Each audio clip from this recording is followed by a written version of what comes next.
Rapaziada, beleza? Pessoal, é o seguinte, o Canadá venceu a seleção dos Estados Unidos nessa manhã por 127-118 e conquistou a medalha de bronze na Copa do Mundo de Basquete. Velho, foi um baita de um jogo, foi realmente um jogo espetacular. Foi um jogo que teve overtime, que teve uma baita de uma jogada no final do quarto período, uma jogada espetacular do Mikal Bridges. Foi um jogo que teve um Shai Gilgeous-Alexander brilhando no clutch e, o mais bizarro, foi um jogo que teve Dillon Brooks marcando 39 pontos.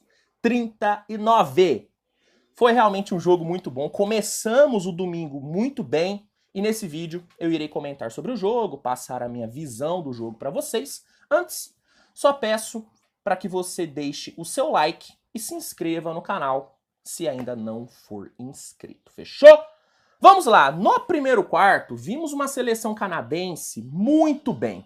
O Canadá foi bem superior aos Estados Unidos no primeiro quarto, conseguiu produzir muito no ataque, variou muito bem entre ataque por dentro e bola de 3. O Canadá conseguiu ter um aproveitamento de 70% nas bolas de 2 e conseguiu 5 bolas de 3 convertidas do perímetro, então vimos um ataque bem equilibrado.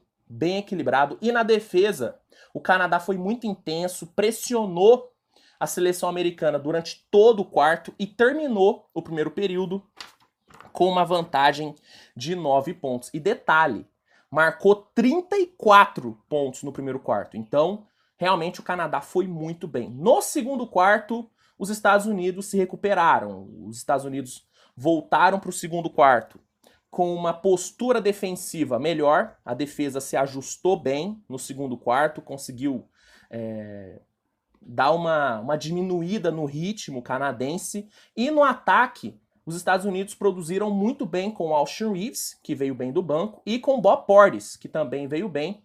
Tanto que em 4 minutos, os Estados Unidos viraram o jogo. Então, realmente, essa mudança de postura fez a diferença. Os Estados Unidos viraram o jogo em 4 minutos, com uma run de 15-2. Só que nos 6 minutos finais, o Canadá retomou o controle da partida com a volta dos titulares. O banco canadense não foi bem no segundo quarto, só que quando os titulares voltaram, as coisas melhoraram para o Canadá. O Canadá retomou o controle da partida, o Dillon Brooks foi espetacular no segundo quarto. O primeiro tempo do Dillon Brooks foi coisa de maluco, foram 21 pontos e 5 de 5 no perímetro.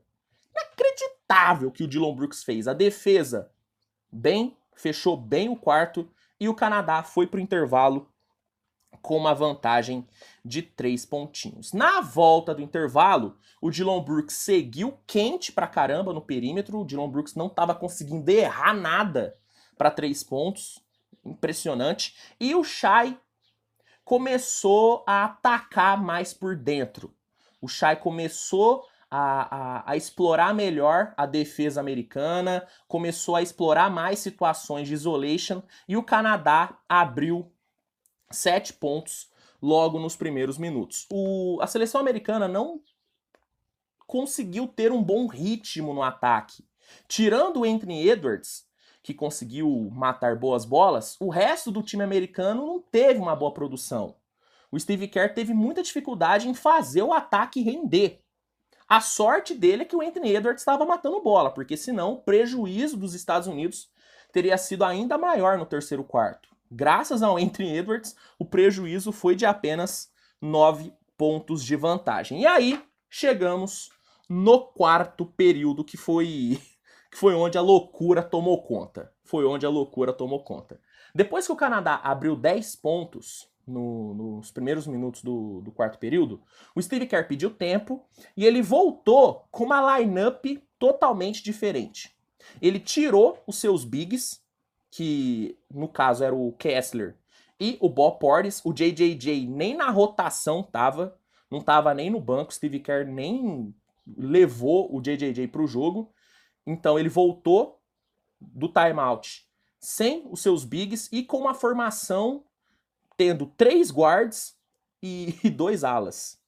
Ele voltou com um small ball, assim, o puro suco do small ball. E deu certo.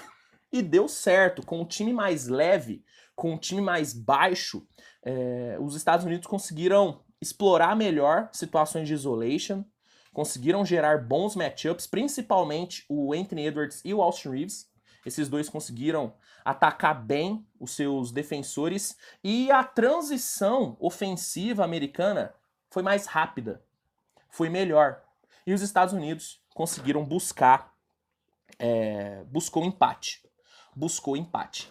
Depois que os americanos empataram o jogo, o Jordi Fernandes pediu timeout e aí ele voltou nos minutos finais com o small ball. Ele tirou o Dwight Powell, tirou o Kelly Olynyk e colocou um small ballzaço. Então, no final do quarto período, vimos uma batalha de small ball. Uma batalha de small ball. Os saudosistas ficaram malucos vendo aquilo, né? Os caras, né, tiraram a calça pela cabeça vendo duas equipes full small ball. Foi um final de jogo muito bom. Foi uma trocação franca dos dois lados. Nenhuma equipe conseguiu desgarrar tanto. Até que, faltando 40 segundos, o Shai botou a seleção do Canadá 4 pontos na frente. E o Dillon Brooks... na verdade, perdão, o Shai colocou 2 pontos na frente e o Dillon Brooks aumentou para 4, faltando 40 segundos. Faltando 40 segundos, o Canadá abriu 4 pontos com o Shai e com o Dillon Brooks. Faltando 4 segundos, o Mikal Bridges foi para a linha do lance livre.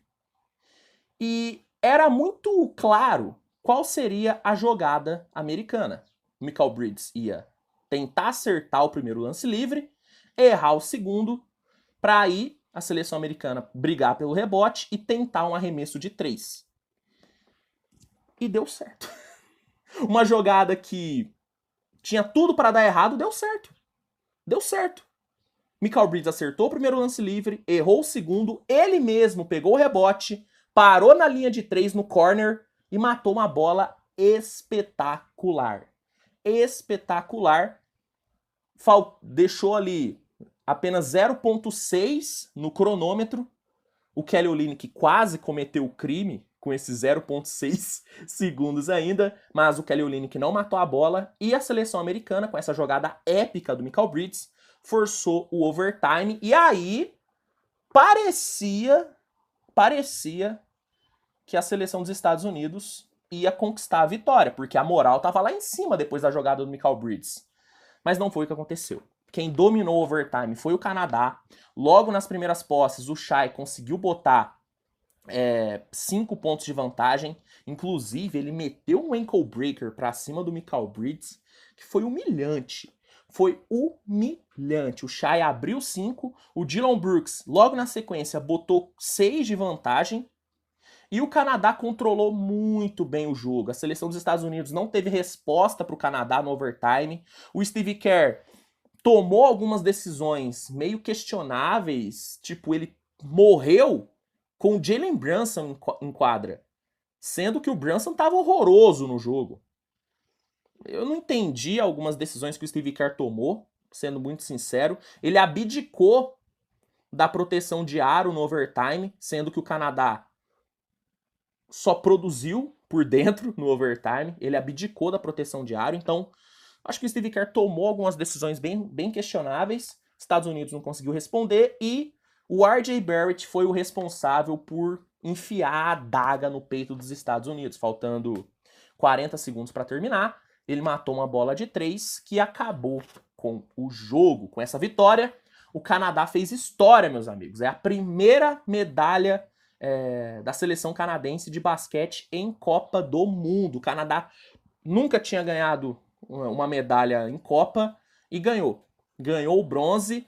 Dava para ter ido mais longe? Dava para ter conquistado o ouro? Dava. Com certeza dava. Mas tem que comemorar. O Canadá nunca tinha ganhado nenhuma medalha, velho.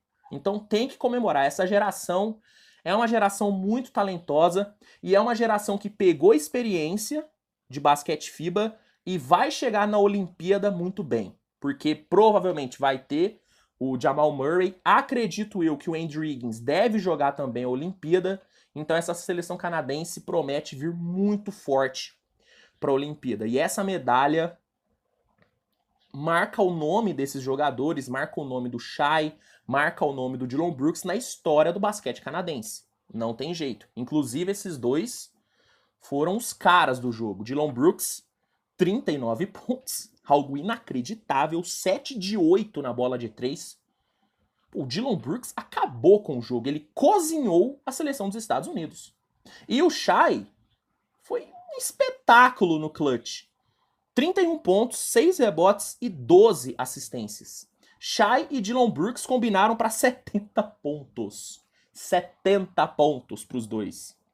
Coisa de maluco. Pelo lado dos Estados Unidos, vale destacar o Anthony Edwards, que jogou bem, 24 pontos, e o Austin Reaves, que de novo foi muito bem, saindo do banco, 23 pontos para ele. Um domingo bom para o Canadá, que fez história, e horrível para a seleção dos Estados Unidos, que, de novo, termina uma Copa do Mundo sem medalha. Segunda Copa seguida que a seleção americana não conquista uma medalha. Foi melhor do que na última edição. Terminou essa em 4º lugar. Na outra terminou em 7º. Mas ainda assim, decepcionante. Uma seleção que tinha o atual DPOY da NBA, que tinha alguns All-Stars, uma seleção com o Anthony Edwards, uma seleção com o Steve Kerr no comando. Esperávamos mais. Esperávamos mais. Talvez agora, né, a seleção dos Estados Unidos leve essas competições internacionais mais a sério. Talvez agora eles percebam que existe um mundo fora dos Estados Unidos. Talvez agora eles percebam isso. Passou da hora de perceber, né? Passou da hora deles perceberem que o basquete está mais globalizado do que nunca. Passou da hora. Passou da hora. É isso, meus amigos. Canadá é bronze e Estados Unidos ficou chupando o dedo. Hoje ainda tem a final da Copa do Mundo de Basquete. Eu vou trazer a análise de Alemanha e Sérvia, então fique ligado no canal para não perder. E é isso. Tamo junto, grande abraço. Comente a sua opinião sobre o jogo, sobre a vitória canadense. E é isso. Tamo junto, grande abraço. Até a próxima. Tchau, tchau.